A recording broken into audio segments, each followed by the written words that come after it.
Welcome to Invested in Climate. Protecting the planet and decarbonizing the global economy is the challenge of our time. Never before have so many people rallied around a common cause. We all have a role to play, and the opportunity we face is unprecedented. Invested in Climate aims to help people do more to address climate change through their work, investments, learning, lifestyle, and activism. I'm your host, Jason Rissman. I co-lead a climate venturing practice at the design firm IDEO, supporting early-stage climate founders and organizations. I'm also an investor and startup advisor, and have realized that when it comes to climate action, I'll be a lifelong learner looking for the best ways to have a climate-positive impact. If you like what you hear, give us a good rating on Apple, Spotify, Google, or wherever you found us. Follow us on social, subscribe, and spread the word. Find episodes, sign up for updates, get in touch, and visualize your climate action at investedinclimate.com. Thanks for joining.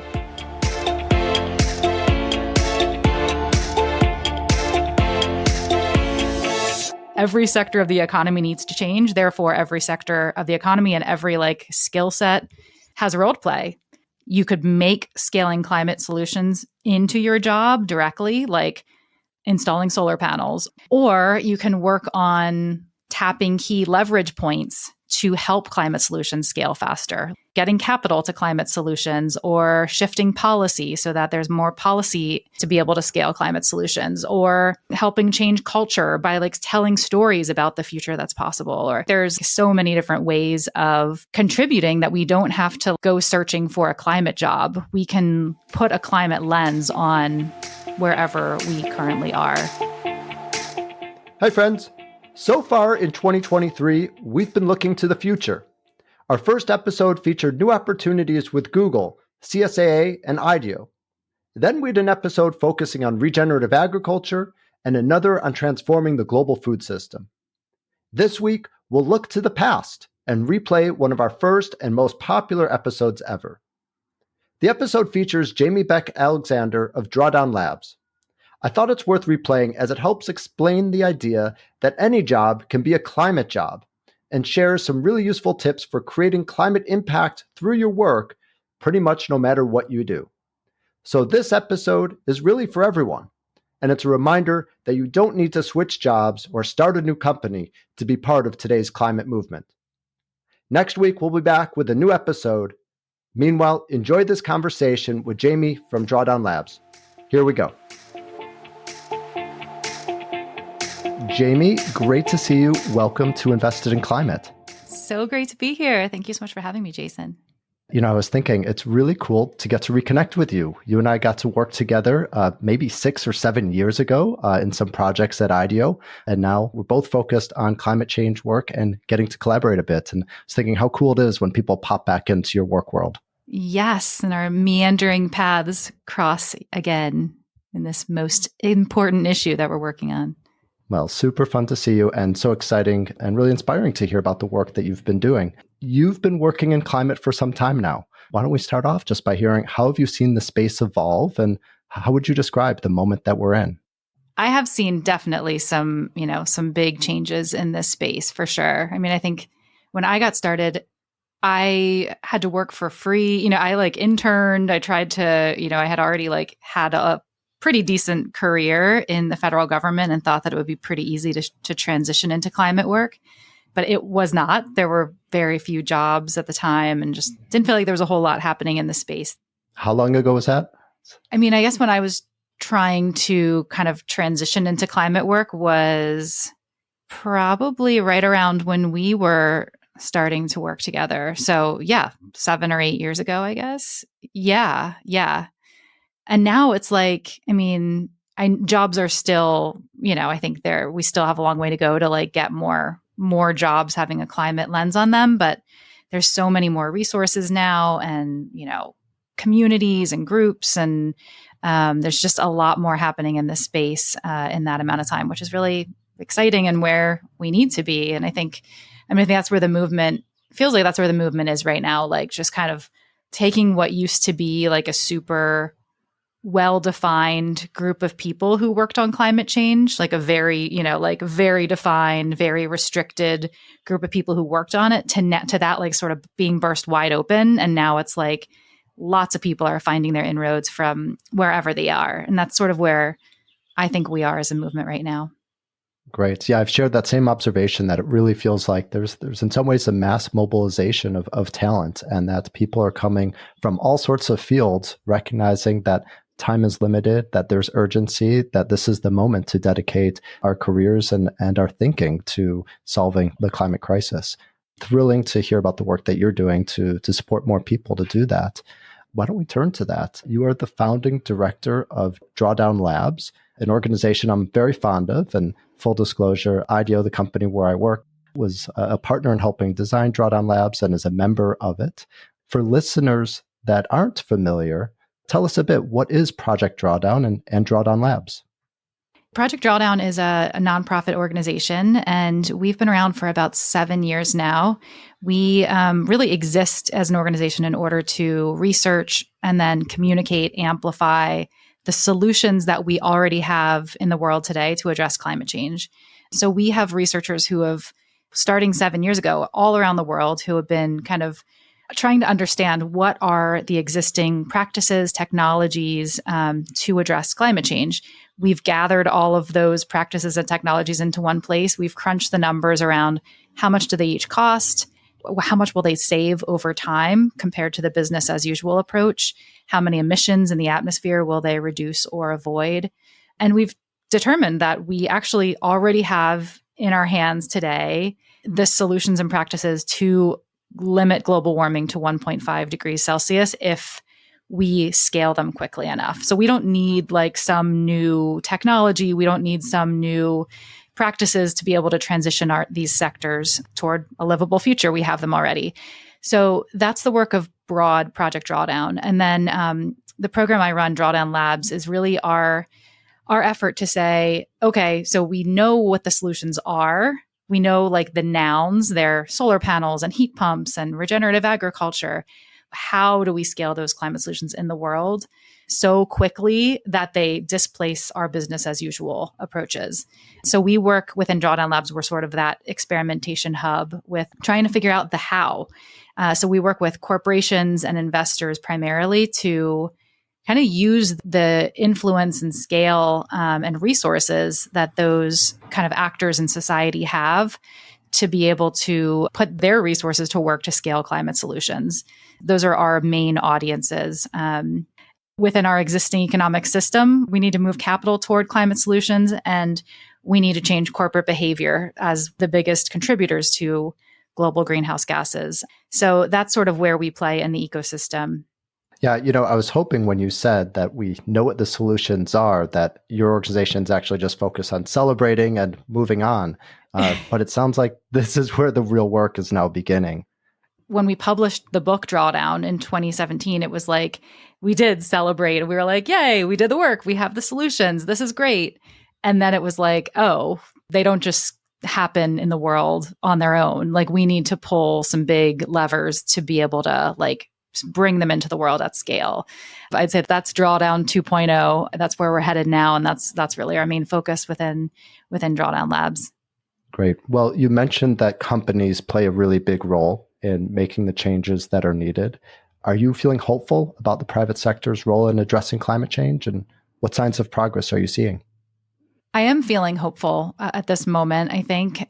And it's not really because corporate leadership is changing course dramatically, but because employees within companies are building movements inside companies. That's already starting to change things. And I think that's just beginning. So I am the more and more I learn about movement building that employees are doing inside companies and like the power that they're building to be able to change the culture inside companies gives me a lot of optimism, gives me a lot of hope. I'm curious, do any specific examples come to mind of movements within companies that you're seeing that others should follow or that are exciting to you? I really think this all started with the Amazon Employees for Climate Justice, who started with a small group of very emotionally invested individuals who were like, no, we're shareholders in this company, even if we're very small shareholders, like we're part of this company, we're invested in this company, and they're not doing enough. And they built their numbers and had like a super clear mission. They ended up becoming a group of 7,000 employees who read a letter to the Amazon board at one of their shareholder meetings. And then a few months later, Amazon came out with their climate pledge. It's too much of a coincidence that I think the employees had a lot to do with that. That's really been a blueprint. Initially for the tech sector, we saw a lot of other of the big tech companies have similar movement building happen within those companies. And now we're seeing it across sectors. So I've seen that happen in food and ag companies, big transportation companies. I've seen collaborative spirit where employees are like, oh, we're all in HR. Let's figure out how human resources professionals can bring our skills to bear to help the company. So I've seen it both in a collaborative way and in more of like an agitating way, like an organizing and saying, no, the company's not moving fast enough. We're going to like exert some pressure, and then there are formal kind of mechanisms like shareholder resolutions that employees can bring as shareholders in a company, similar to what Amazon did. I think there's some of that happening right now as well. So yeah, I think this is kind of the beginning of that wave. It's interesting. You describe this as movements within companies. Something actually that some of my colleagues at IDEO have written about, the idea of movements, not mandates, are what change organizational culture. I'll include a link in the show notes in case people are interested in that idea. But I'm curious, as you watch more and more people do this, what are you learning about what is actually effective for changing organizations from within? Yeah, that's a great question. I did read that article and it resonated with me so deeply. It really, I think it's exactly what I've seen happen. And it sort of feels like that was a case study that has really played out, time and again, which is movements starting with, a small group of people who are deeply invested, deeply rooted calling that they like build their numbers. They demonstrate some early wins, even if they're small, like getting climate-related performance metrics into different job functions, for example, like, small wins, but like accumulating small wins, building numbers, and having like a clarity of vision, which is really exciting because that can happen anywhere, really. And when it comes to climate change, like the concern and emotion that people feel about it is only growing. And so it's only going to be more and more people brought into that movement, I think. That's great. Let's turn to the role that our listeners can play. You don't know this, but on a recent episode that I recorded with Anshuman and Kumal, founders of a great startup called Terra, one of them actually quoted you. You didn't realize that you're that famous. But they said that Jamie Beck Alexander from Drawdown Labs says that every job must be a climate job. Tell us what you meant by that. And did you say it? I did say that. That is very kind because I am such a fan of Tara's work and I feel like they're actually doing, like I said those words, but like they're actually doing the work. I think I said that in like a TEDx talk. I think what I mean by that is climate change affects everything. Climate change is, it underpins everything, every aspect of society, every aspect of life as we know it. That means we all have a role to play. And I don't think that means everybody needs to like leave their current jobs and go work for a climate NGO or a climate startup. I think that means everybody finds their inroad from wherever they are, because we need accountants doing like carbon accounting. We need, salespeople shifting their businesses away from selling into the fossil fuel sector into, partnering only with like climate related or, companies that have science-based targets. We need marketers and human resource professionals and, farmers and people to install heat pumps. And, we like quite literally, there's like every sector of the economy needs to undergo a transformational change. And so every sector of the economy needs to change. Therefore, every sector of the economy and every like skill set has a role to play. You could take that into several different directions, but two major ones are you could make scaling climate solutions into your job directly, like installing solar panels or installing heat pumps or, whatever that is, becoming like a regenerative agricultural farmer.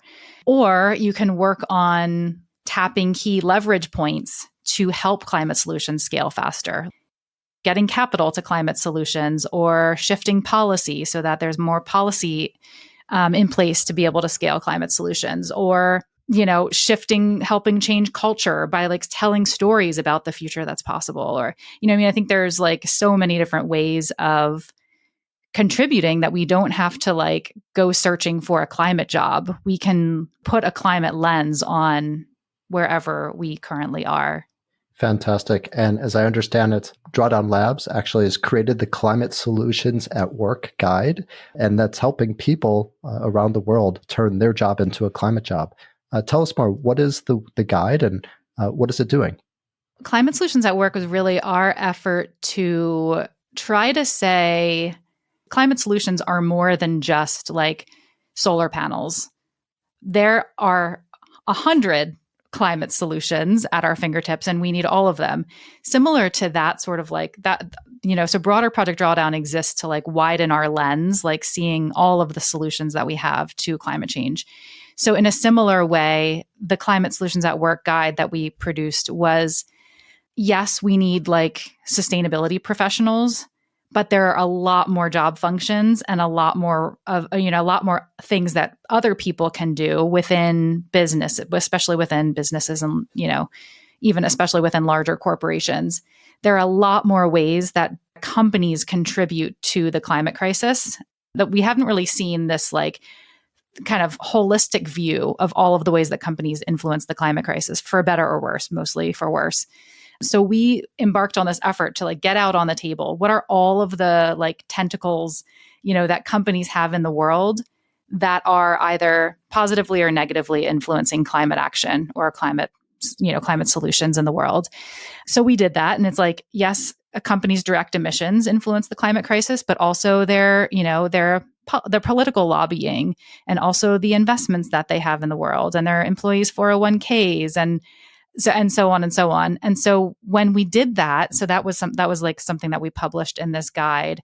And when we did that brings in a lot more job functions. Then it's like, oh, HR, people that work in human resources can play a role in creating like performance metrics for different roles throughout a company to help different employees contribute to the climate work. Or marketers can help in like using the marketing function to help communicate better about climate change or the importance of climate policy.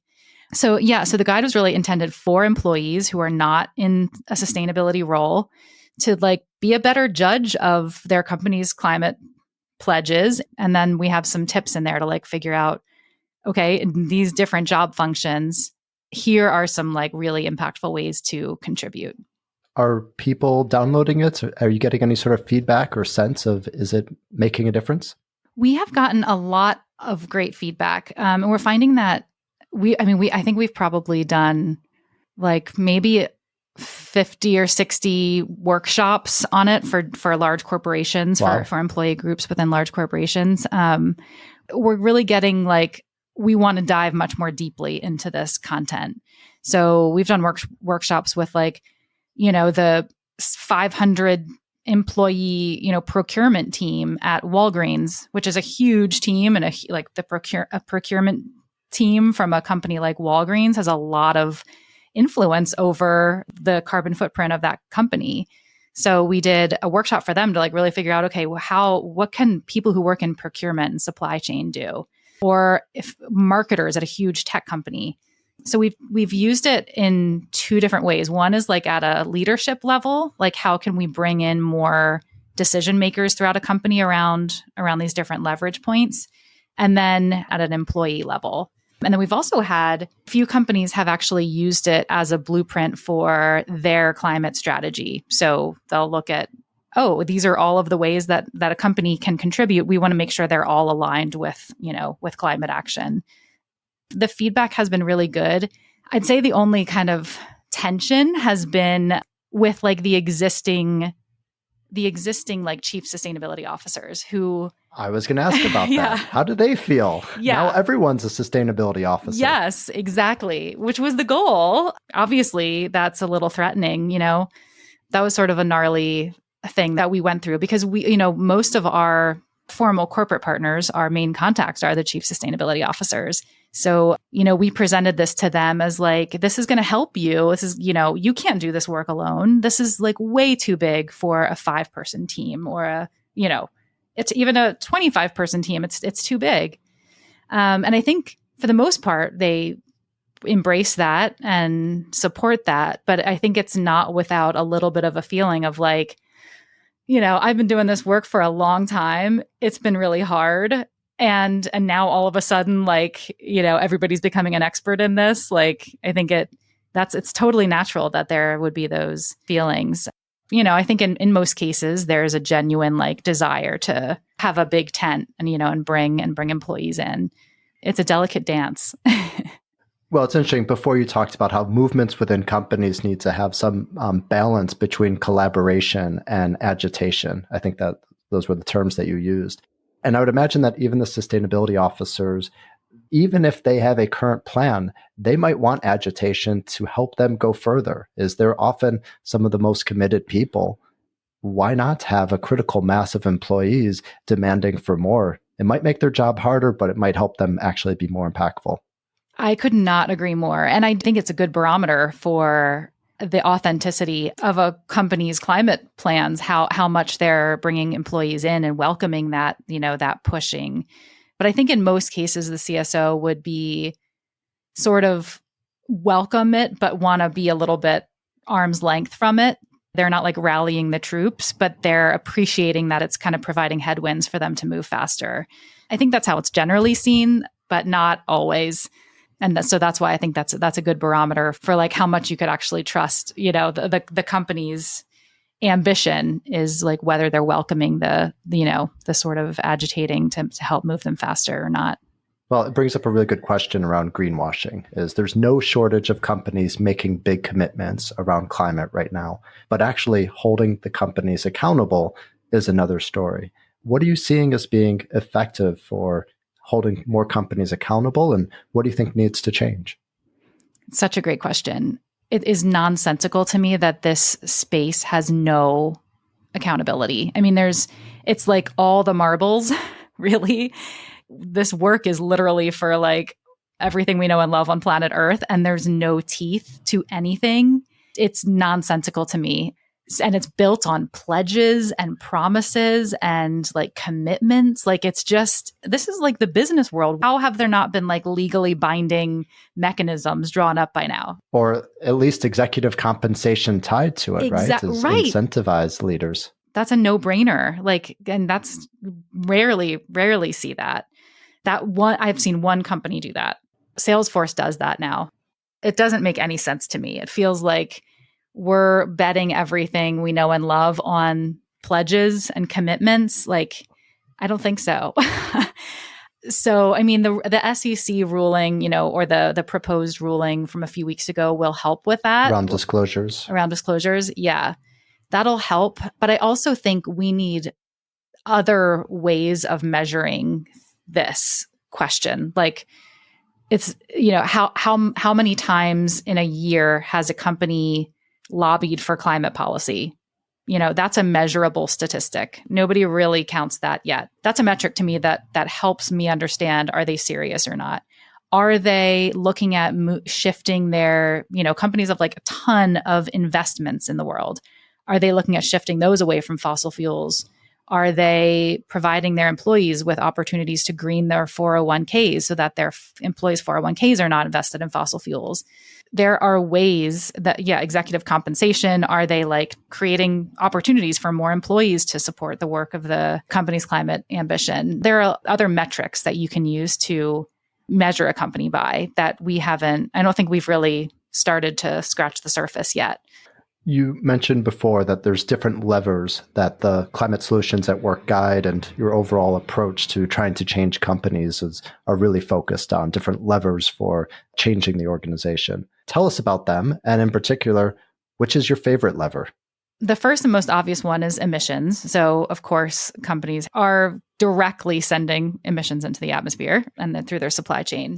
But then there's policy lobbying. So are companies stepping up on policy when it matters? Most times they are either silent or through their trade associations, they're often obstructing climate policy because the chambers of commerce and other trade associations often tend to be against regulation because they're made up of all kinds of utilities and oil and gas companies inside those same associations. So they don't often, hardly ever support climate policy.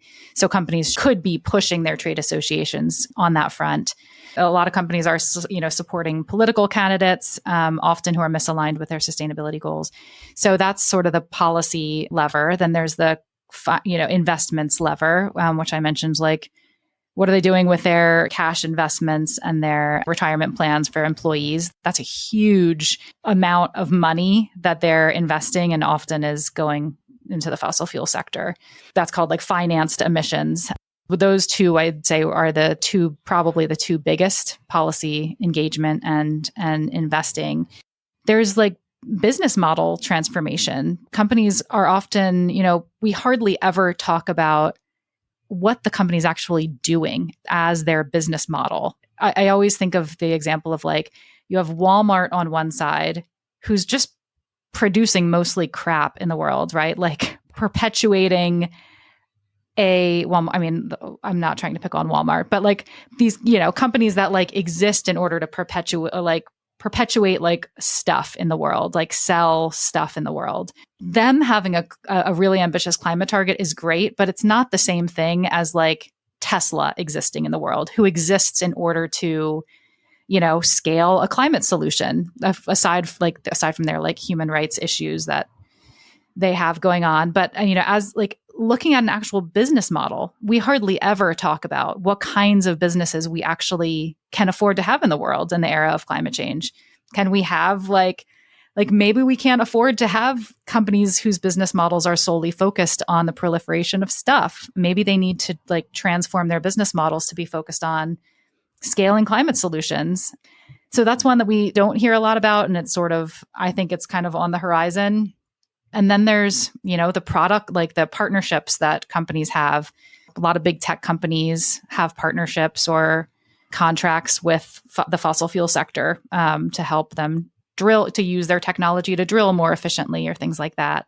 So really looking at the partnerships that companies have in place. So those are a few. I think my favorite one is one around what we call long-term thinking, which is really looking at how can companies start to help shift from this incessant focus on quarterly returns to one that like sort of values the longer term.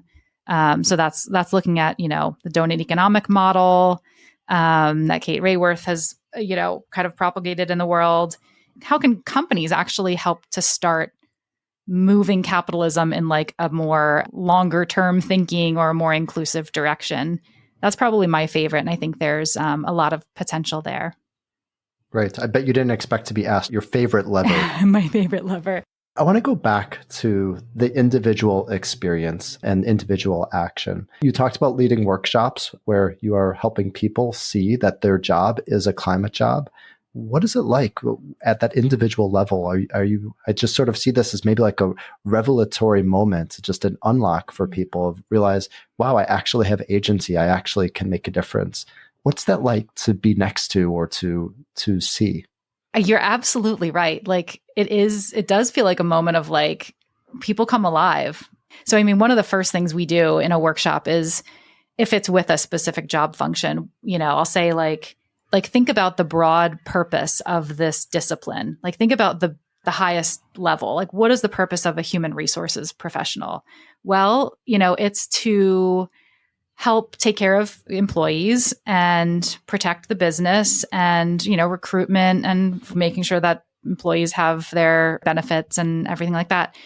So when you think about it at that level, it's like, oh, well, how could that be put to use for climate action?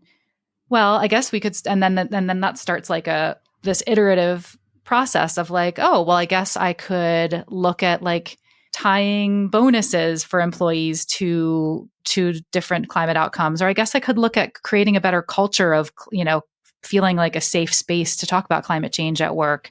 Or, it just like brings up these ideas and, I'd like marketing. Think about like the marketing function. Marketing as a general discipline is like to well, I don't know what the exact definition is, but it's like something around promoting a business or a product, or, communicating about it. And like, how much do we need that for climate change in the world? Like, we need the world's best marketers on this problem.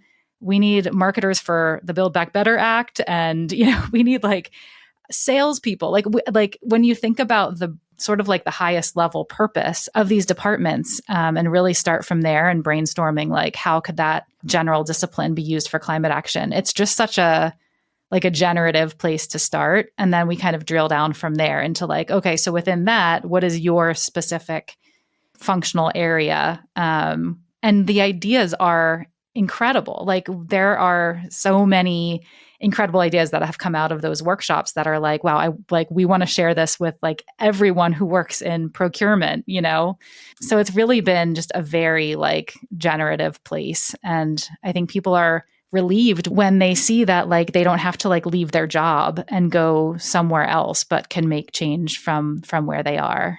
For listeners that want to turn their job into a climate job and not leave their job, but instead influence the organization where they work, what's the first step? The first step to me is finding your people, even if it's a small group, like finding a few committed and like, similarly passionate or ambitious people, just to know that you're not alone and start to sort of like build from there. So I would say that's the first thing. And then looking at the almost like doing a power mapping of who in the company makes decisions. Okay, who in the company whispers in the ear of those decision makers? Okay, how can we influence them? What messages do they need to hear? How is climate most relevant to their part of the business?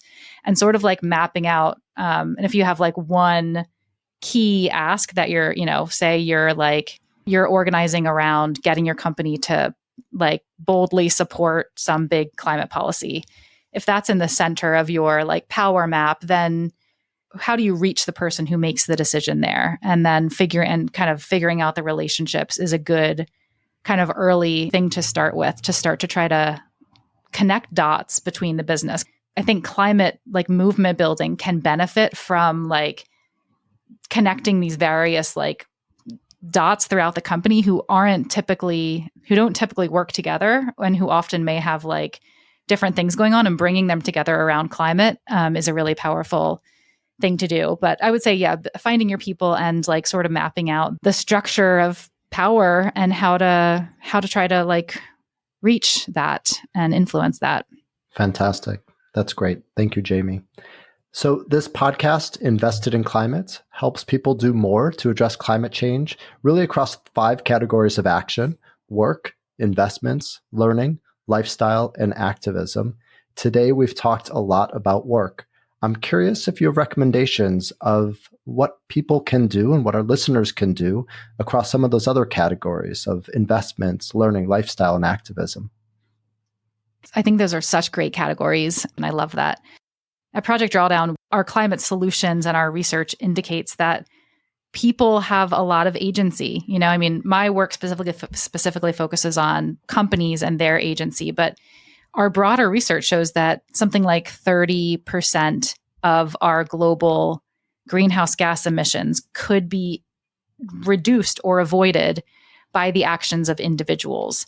We've taken our research and like sliced and diced it to understand different levels of agency and which climate solutions are most relevant to different actors. And individuals and households have a huge role to play, especially, when those are aggregated, when we take collective action, especially within wealthy countries and for wealthy individuals who have, who are responsible for more emissions and have more means to reduce them.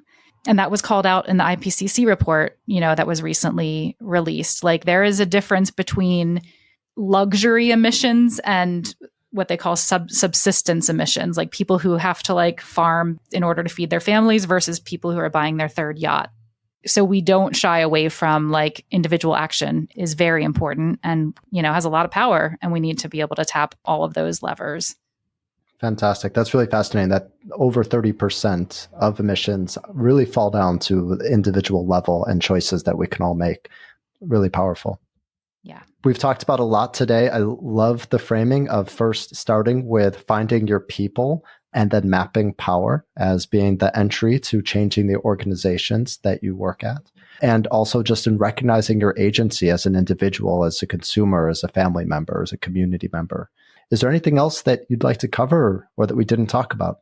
My sort of where I am right now is we're in the like try anything phase. I think inside companies especially, there is an awareness that change is coming. Employees are organizing. This is not going away. I hope people feel a lot of courage in that because the status quo is not working. It is not working when a little bit of power rests with a few influential people inside companies. We have got to change that calculus if we're going to move things quickly enough. And there's an awareness of that among leaders inside companies, and employees should feel like the wind is at their backs. This is happening all over society in every different sector. It can be scary to like try to find your inroad or to build movements within companies like that. It can be nerve-wracking. You don't want to like lose your job, of course, but like this is a moment to be bold. And I think that there's a lot of rationale. There's a lot of like proof that it's working. I think that should hopefully give a sense of solidarity that this is happening in a lot of different places and that it's one of the many things that the world needs and that we have one of the leverage points we have to tap. Thank you so much, Jamie, for being with us and invested in climate. We will definitely include links to Drawdown Labs and the guide that we spoke about in the show notes and look forward to keeping track of your journey and continuing to collaborate with you. Likewise, Jason. Yeah, I'm so excited about this. And thank you for the opportunity to chat with you today. Thanks for joining us for this episode of Invested in Climate. Please remember to rate us on Apple, Spotify, or Google. Find show notes, sign up for updates, get in touch, and visualize your climate action at investedinclimate.com. This podcast is for informational and entertainment purposes only and does not constitute financial, accounting, or legal advice. Thanks again.